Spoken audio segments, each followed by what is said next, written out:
زندگی میں اس سے زیادہ افسوس کا مقام اور کیا ہوگا جب آپ کے خلوص اور اچھائی کو بھی مطلب سمجھا جائے۔ زندگی کے سفر میں ان لوگوں پر توجہ نہ دیں جو آپ کے راستے میں کھڑے تھے، بلکہ ان لوگوں کو سوچے جو ہر مقام پر آپ کے ساتھ کھڑے تھے۔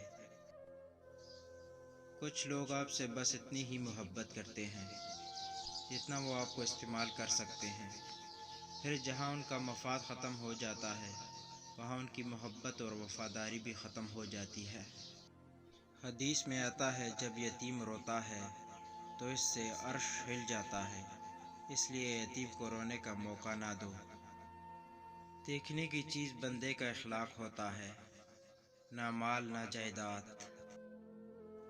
جس خطرے کا وقت سے پہلے احساس ہو جائے سمجھو کہ وہ ٹل سکتا ہے، یعنی کہ چھوٹا برتن جلد گرم ہو جاتا ہے، کم ظرف کو جلدی غصہ آ جاتا ہے۔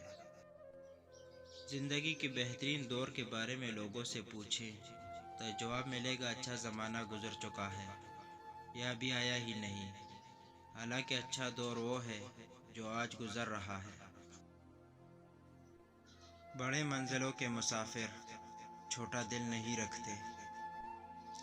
جس کی شکل انسانوں والی ہو اس کی مدد کرتے وقت مذہب نہ پوچھنا، بس مدد کرو اس کی۔ کاش انسان بھی نوٹ کی طرح ہوتے کہ بندہ روشنی میں کر کے دیکھ لیتا کہ اندر سے کیسا ہے۔ ناکامی ایک برستا بادل ہے اور تمہارا ارادہ ایک چھتری۔ خاموشی لوگوں کے دماغ میں شور مچاتی ہے۔ جو واقعی انسان ہوتا ہے وہ مرنے کے بعد بھی زندہ رہتا ہے۔